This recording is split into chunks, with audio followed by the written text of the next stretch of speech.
প্রিয় বন্ধুরা, জীবনে যখন সবকিছু ভালোভাবে চলতে থাকে তখন তোমাদের মনে কি চিন্তা আসে? আমি কঠোর পরিশ্রম করে এখানে পৌঁছেছি নাকি এবার ভাগ্য আমার সহাল ছিল? কিন্তু সিদ্ধান্তমূলক মুহূর্তগুলোতে তোমরা কি কখনো অদৃশ্য হাত অনুভব করো না, যাকে তোমাদের নিষ্প হিসাব দিয়ে ব্যাখ্যা করা যায় না? ইসরায়েলের নেতা যিহোশুয়া তার অবসরের ঠিক আগে শেষ প্রশ্নটি করেছিলেন, আমরা যতগুলো বিজয় লাভ করেছি সেগুলো আসলে কার জন্য? তিনি দ্রুতভাবে ঘোষণা করলেন, তোমাদের ঈশ্বর সদাপ্রভু তোমাদের জন্য যুদ্ধ করেছেন। যিহোশু 23:3। এখানে যুদ্ধ করা অর্থে হিব্রু শব্দ লাখাম, রুটি অর্থে লেখেম, এর সাথে একই মূল থেকে এসেছে। প্রাচীনকালে যুদ্ধ শুধু লড়াই ছিল না, বেঁচে থাকার লড়াই ছিল, খাওনা এবং জীবনযাপনের যুদ্ধ।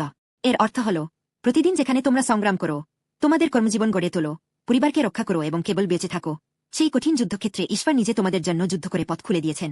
আমরা খুব তাড়াতাড়ি ভুলে যাই যখনই কিছু ভালো হতে শুরু করে। আমরা ভাবি, কারণ আমি খুব ভালো। আর এই অহংকার আমাদের ঈশ্বর থেকে দূরে সরিয়ে দেও এবং শেষ পর্যন্ত চিরকালীন পরাজয়ের দিকে নিয়ে যায়।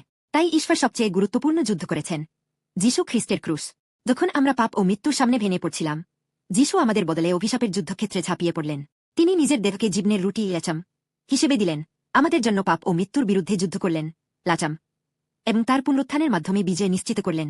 দেহে সবচেয়ে ভারী মূল্য আমার দেওয়া উচিত ছিল, তিনি তা আমার হয়ে দিয়েছেন। প্রিয় বন্ধুরা, এখন কি তোমরা জীবনের ভারে পিষ্ট হচ্ছ? আজ যিহোশুয়ের স্বীকারোক্তি মেনে রাখো, সদাপ্রভু তোমাদের জন্য যুদ্ধ করেছেন। যে মুহূর্তে তোমরা তোমাদের সাফল্যের পেছনে লুকিয়ে থাকা সত্যিকারের সাহায্যকারী যীশু খ্রিস্টকে স্বীকার করবে, সেই মুহূর্ত থেকেই সত্যিকারের স্বাধীনতা এবং তোমাদের ভবিষ্যৎ শুরু হবে। পোলের সাথে স্বীকার করো, ঈশ্বরের অনুগ্রহে আমি যা আছি তা আছি, এবং আজও তোমাদের সামনে যুদ্ধ করছেন যিনি, তার উপর ভরসা রাখো। যীশু অবশ্যই তোমাদের বেঁচে থাকা এবং চিরকালীন ভবিষ্যতের দায়িত্ব নেবেন।